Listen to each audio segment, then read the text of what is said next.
Hey there peeps, mewmew here and welcome back to Dragalia Lost. Today we'll be talking about what is new in the game and also I'm still shook from yesterday, so let's get to it.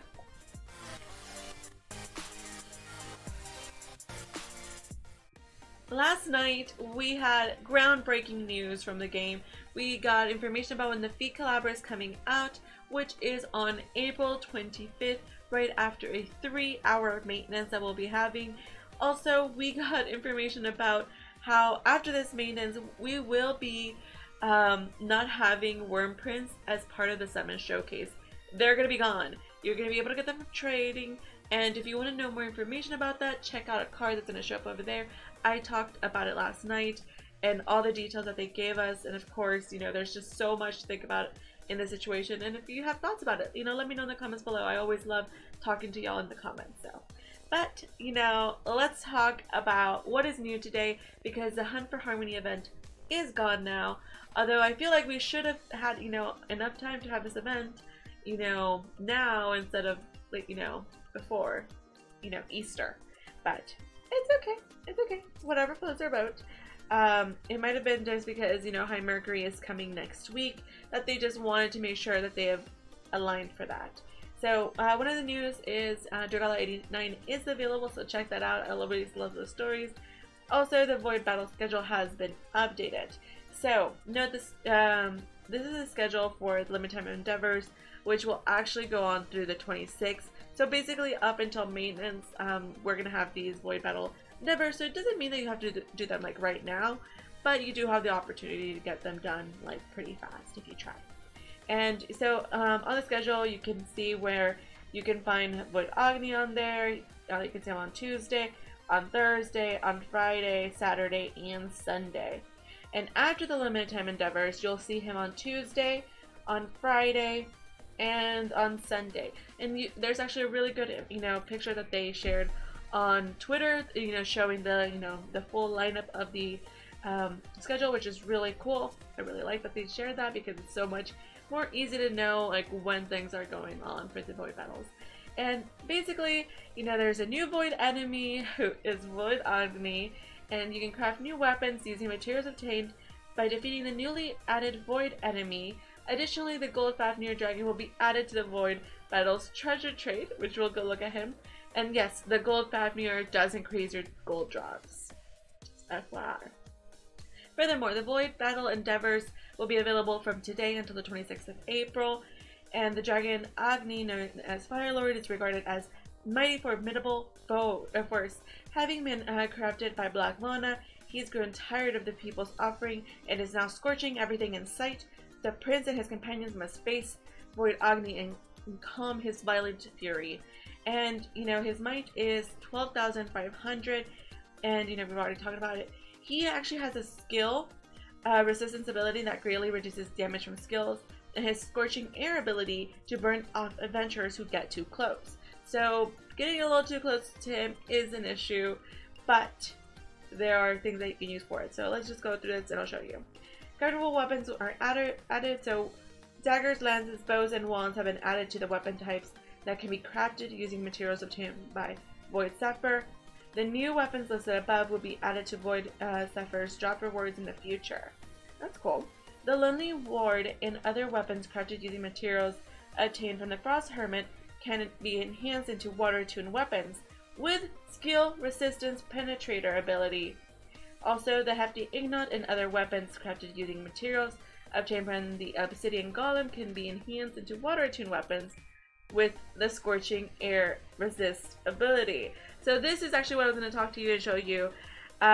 Scorching Air Res ability is basically the ability you need on your weapons to be able to penetrate Void Agni's defenses. So it is something that you really should just get for your characters, even at tier 2.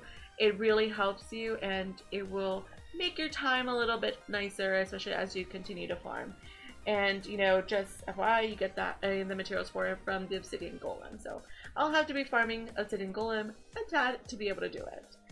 Then we also have, you know, weapons that can be crafted using materials from Void Agni have been added, so of course. Then the treasure trade. So the Gold Fafnir is there, and basically it increases your rupees drop by 25. And if you have 4 of them, 1 on each adventure, that is doubling it. So you can basically have double gold drops every day, all day. It kind of makes you feel bad. Well, no, not really, it doesn't make you feel bad. But like, you know, in the sense that if you had done a whole bunch of rupee farming already last week. Also, when it's fully unbound, the plus 25% rupees ability increases to plus 50. And what's more, the ability affects stacks. So if you equip the dragon to all 4 members of your team, you can get up to 200 rupees. You can, plus 200% rupees, you can trade a gold Fafnir a maximum of 20 times. The exchange limit does not reset. Also, the Void Battle schedule, we already talked about that. The Element Endeavors, we already talked about that. So we're good here. And in case you have trouble finding the weapons that I'm talking about for Void Agni, just go to Upgrade, go to Crafting, and just go to the weapon type that you're interested in. So for example, I'll probably make a dagger for my homegirl Cleo. So, you know, you could see the, you know, skill tree. If you view the tree, you can see the weapons that are available. Here you see there's no water ones. If you scroll down, the Hellish Sting, that one's a 4-star. And this one, you can see that its ability is Hybernilda's Bane on this one. So that's not the one we're talking about, and it also has a defense thing. So if Cleo was only, you know, resistant to her, it would work out. But I think Cleo has stun. Anyways, so this other one, the Slaughterlust, if you look at this one, it goes to you know, 4-star, then 5-star, and the abilities here is Water and Strength. Also, we have Slayer Strength, which isn't the one I was looking for because I saw it in the other one. Oh my gosh! Don't tell me it's Big Boy. It is Big Boy! So if you look at this tree for Big Boy, you can see his breakdown, and it goes to Hefty, Aquanaut, and Hefty Slasher. Like, they're like, so, why didn't they call it Big Boy something? I don't know. But, of course the Big Boy. But yes, if you see on this one at tier 2, it has water scorching res. If the user attuned to water, it completely nullifies damage from scorching air. And you can also see the details to see what it takes to create it. I think I might be able to do that, and that's what I'll probably be making for my Cleo. But, you know, that's just very important if you want to have, you know, an easier time when you go into it. I do hear that Lily's a terrible option for Void Agni.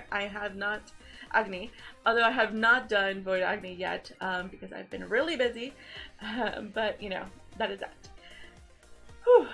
Next thing we have is we do have a new summon showcase, and this is where things get interesting because this this Dragon Special Summon Showcase is only going to be around from today until the 18th. So basically this banner is only around for 6 days. It's leaving next Thursday. So that means that on Friday the 19th, we'll have a different banner, and that banner will go up until the maintenance. We were, because of the Dragalia Digest video, we expect to have High Mercury on the 17th-ish of April. And that's kind of when I still think we're going to get High Mercury. If not, like, a little bit sooner, maybe we'll see see High Mercury on the 19th. And they might make a banner just doing increased rate of getting wind adventurers on that banner, or maybe they'll give us somebody new, but it's only a week long, so I think they would give us kind of a focused banner on just wind attuned adventurers or another element, although wind attuned would make sense because of High Mercury. But that's just my assumption of what's coming. You know, just be conscious that this banner is only around until the 18th. So something else is coming on 19th, and the collaboration starts on the 25th. So if you want to save, do that. Also, this banner and the next banner will still have wrymprint in it until after the maintenance. That's when wrymprint will be leaving the summoning pool, and for you to be able to buy them off of the treasure trade. Also, if you don't want wrymprint from your summons, don't summon right now, although you do have a higher rate of getting dragons. just be careful. Being conscious of the fact that you cannot, well, I mean that you can get wyrmprints right now, unless you are looking for wyrmprints, then you know, that's a thing. And I really want to hear what y'all think about the changes for the wyrmprints in the summoning, scope, because I've heard a lot of things, either positive or negative, to the reasoning of this, but I think it's really good that the Dragalia Lost team does listen to their audience and, you know, to the players and takes them into consideration. One other thing that had been going on, there was an issue with the Void Battle Endeavors being completed. Basically, there was an issue where the Defeat the Obsidian Golem Endeavor was not getting completed even after completing it. They fixed that as of like 11 a.m. Central, and you know, that's fine. As a token of appreciation, we will be sending the following gifts to all players who started playing before. So they're going to give us 2 honeys and 2 Blitzathon ashes. So that's cool that they're going to give us anything, and it's not just for whoever actually did, you know, the Obsidian Golem in this time period. So that's nice, and that's basically all our notices. And there's just so much going on. I'm going to be doing a lot of videos over the weekend, and you know, you'll be able to see those coming out. I know I had been like a little bit out of it, but it's just, life's been crazy. And you know, stay tuned. I'm going to try to be doing Monday morning videos, just talking about what my schedule is going to be for the week and what I'm going to be focusing on, whether it be content related or other things related. Just, you know, a little short, you know, 2 to 3 minute thing about what is going to go on in mewmew week. And yeah, that's pretty much it. So those are the updates. We basically got Void Agni. We have endeavors that we can get some Wyrmite for them, and you know, it's nice. Get some Void Seeds, get those gold Fafnirs. I do highly suggest that you kind of farm Void right now while it's a low period. We don't actually have an event. It's just Void season at the moment. And I'm very excited to see High Mercury come out probably next week. And I'm very excited for all these changes. This game just keeps us on our toes. It's all these things, some of them, totally the wyrmprint thing is in something I've said since the game came out, like, why can't we take wyrmprints out? And I complained a lot, but then, you know, I also really wanted the chocolatiers, which we don't know if limited wyrmprints will be part of our trade, but I don't know. We don't know. That's a topic for a different video, but but thank you all so very much for watching. I want to hear what y'all think in the comments. Let me know and we'll chat. Thank you all so very much for watching. Y'all are so awesome. If you summon this banner, I wish you luck, and until next time, meow.